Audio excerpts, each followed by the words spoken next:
ఏం లేదండి రామచంద్ర, ఏం లేదు, ఒక్క మాసం గడువు, అంటే 2 మాసాలు గడువు ఇచ్చాడు, కానీ మాసం కన్నా అవకాశం లేదు, ఇంకా నేను బతకను రాముణ్ణి విడిచి అన్నదండి. ఆంజనేయ ఆవిడ మాసమైనా ఉంటుంది నన్ను వదిలిపెట్టి, కానీ క్షణం సౌమ్యన జీవేయం. లక్ష్మణస్వామి పక్కనే ఉన్నాడు. లక్ష్మణస్వామిని చూస్తూ అన్నాడండి, లక్ష్మణ మీ వదిన నన్ను విడిచి మాసం ఉండగలదు ఆంజనేయుడు చెప్పాడు, కానీ క్షణం సౌమ్యన జీవేయం వినాతాం అసితే క్షణం. కాటుక కన్నులు కలిగిన నా సీతను విడిచిపెట్టి క్షణకాలం కూడా ఉండలేను. ఆంజనేయ ఇలా రావయ్యా, ఒకసారి తొందరగా రా. ఏమిటి ప్రభు, నన్ను దబాలని భుజాల మీద ఎక్కించుకొని తీసుకుపో. ఇదెక్కడి గొడవయ్యా బాబు, చేయాల్సిన పని ఏమిటి? మనం సముద్రానికి సేతువు కట్టాలి, యుద్ధం చెయ్యాలి, వాడిని చంపాలి సబాంధవంగా, అప్పుడు కదా. లేదు, మా ఆవిడ్ని వదిలిపెట్టి నేను క్షణకాలం కూడా ఉండను. ఇట్లాంటి వాళ్ళు కూడా లోకంలో ఉంటారండి. భార్య విడిచిపెట్టి నెలైనా ఉంటుంది, కానీ ఆమెను వదిలిపెట్టి వీడు ఉండలేడు. ఇది అపారమైన ప్రేమ. ఇది కూడా రామాయణ లక్షణమేనండి. ఇది కూడా రామాయణం యొక్క లక్షణమే. ఏది లేకపోతే ఒకటే, మన కర్ణ పిశాచం ఉంది కదా, చక్కగా ఫోన్ చేయొచ్చు. దర్శన పిశాచం కూడా ఉంది, చక్కగా చూసుకోవచ్చు, ఇబ్బంది ఏం లేదు అని ఆంజనేయ స్వామితో అన్నాడు. అని ఏమయ్యా, మధురా మధురాలాపాకిమాగమమ భామిని. నా సీత మనోహరమైనటువంటి రూపం కలిగింది, అంతేకాదు మధుర స్వభావం కలిగింది, మధురంగా మాట్లాడేది.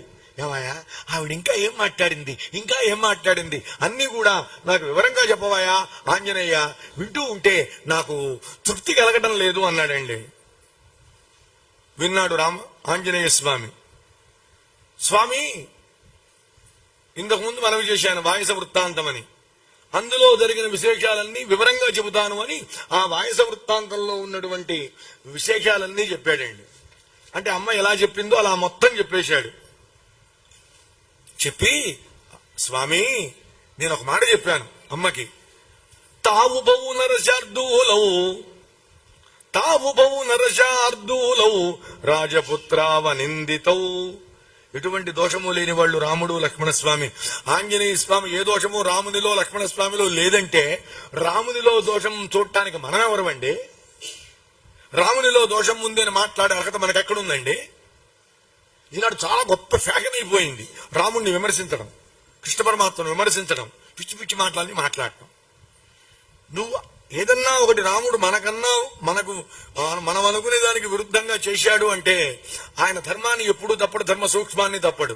ఆ ధర్మం ఏమిటో నువ్వు తెలుసుకునే శక్తి నీకు లేదు, ఆ ధర్మ సూక్ష్మాన్ని గ్రహించే శక్తి నీకు లేదు. స్టేట్మెంట్ ఇస్తున్నవాడు ఎవరండి? మామూలు వాడు కాదు, సాక్షాత్తుగా ఆంజనేయుల వారు చెప్పేశాడు. అమ్మా వాళ్ళిద్దరూ కూడా వస్తారు, నిన్ను చూడాలనే ఉత్సాహంతో ఉన్నారు, లంకను భస్మం చేస్తారు. అమ్మా ఒట్టు పెట్టుకుని చెబుతున్నానమ్మా, రామచంద్రమూర్తి నీవు విరహంతో దుఃఖపడుతున్నాడు, రాముడు దుఃఖపడితే లక్ష్మణుడు కూడా దుఃఖపడుతున్నాడు అని ఈ విషయాలన్నీ కూడా నేను చెప్పానయ్యా రామచంద్ర. అప్పుడు ఆ తల్లి అంది, నాయనా ఒక్క మాట చెబుతున్నాను, ఈ మాట స్పష్టంగా చెప్పు. ఎవరితో? రాముల వారితో, మా మరిది లక్ష్మణస్వామితో అని. లక్ష్మణుడు ఆమెను తల్లిలా చూశాడు, తండ్రిలా మిమ్మల్ని చూశాడు అని ఇంకో మాట అన్నదయ్యా మా తల్లి సీతమ్మ. వీళ్ళు పోయింది, మా తల్లి మొదలుపెట్టాడు ఈయన. అంటే అక్కడికి వెళ్లేదాకా రామ్ రామ్ రామ్ అన్నాడు, ఇక్కడికి వచ్చాక సీతమ్మ సీతమ్మ సీతమ్మ అంటున్నాడండి, మా తల్లి సీతమ్మ అంటున్నాడు. ఏం చెప్పిందయ్యా? ఏం లేదు, నేనే చిన్న తప్పు చేశాను, పెద్ద తప్పు చేశాను, దానివల్ల ఇంత అవస్థలు పడుతున్నాను, రామచంద్రమూర్తిని దయ చూపించమను. హనుమాను వెళ్లి ఆయన దయ చూస్తే, ఆయన అనుగ్రహిస్తే నాకు ఈ కష్టాలన్నీ కూడా తీరిపోతాయి అని చెప్పిందయ్యా. అప్పుడు ఆమెను ఓదార్చాను. అమ్మా నా భుజాల మీదకి ఎక్కించుకుని రాముల వారిని తీసుకొస్తాను, లక్ష్మణస్వామిని కూడా తీసుకొస్తాను, చంద్ర సూర్యులు లాంటి వాళ్ళిద్దరినీ కూడా నరసింహ స్వరూపాలు లాంటి వాళ్ళిద్దరినీ కూడా నీ దగ్గరికి తీసుకొస్తానమ్మా అని ఆ తల్లి ఒక మాట అంది. ఏమయ్యా ఆంజనేయ, సుగ్రీవుని దగ్గర ఉన్న వానరులందరూ నీ అంత బలం గలవాళ్ళ, నీలాంటి వాళ్లేనా అని. అప్పుడు ఒక మాట చెప్పాను ప్రభు. ఏం చెప్పావు హనుమ? ఏం లేదు. మద్విశిష్టాశ్చతుల్యాశ్చ సంతి తత్ర వనౌకసః. ఇది రెండోసారి రిపీట్ అవుతుందండి శ్లోకం. సీతమ్మ దగ్గర అన్నాడు, రాముల వారి దగ్గర అన్నాడు. మత్తగ ప్రత్యవరః కశ్చిత్ నాస్తి సుగ్రీవ సన్నిధౌ. సుగ్రీవుని సన్నిధిలో ఉన్న వాళ్ళందరూ నాకన్నా గొప్పవాళ్ళు, నాతో సమానమైన వాళ్ళు, నాకంటే తక్కువ వాళ్ళు లేరని చెప్పానండి. అంటే ఇప్పుడు చూడండి, అక్కడ అమ్మకి చెప్పాడు బానే ఉంది, మళ్ళీ ఇక్కడ ఇంత నిండు సభలో పెద్ద గొంతుతో ఆంజనేయ స్వామి చెప్పేటప్పటికీ వానరుల కళ్ళల్లో నీళ్లు తిరిగినాయండి.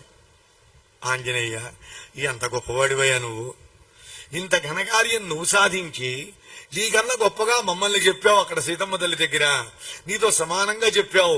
నీ కాలి గోటికి పోలని మమ్మల్ని నీకన్నా గొప్పగా చూసావా హనుమా, నీతో సమానంగా చూసావా హనుమా, ఏమి విశాల హృదయం అయ్యా నీది, ఎంత గొప్పవాడివయ్యా అని వాళ్ళందరూ ఆనందపడుతూ ఉంటే ఆంజనేయ స్వామి చెబుతున్నాడండి, సీతమ్మ తల్లిని ఓదార్చానండి. ఇప్పుడు ఎప్పుడైతే ఈ మాట చెప్పానో ఆమెకు ఆనందం కలిగింది. అంతేగా స్వామి, నేను అక్కడ లంకని తగలబెట్టి వచ్చాను అన్నాడు. ఆ రాముల వారికి అర్థమైంది, సీతమ్మకి ఇంకా ధైర్యం తెప్పించడం కోసం మన వాడు ఈ పని కాస్తా చేశాడు అని. మళ్ళీ వీళ్ళు సీతమ్మను చూసి వచ్చానండి.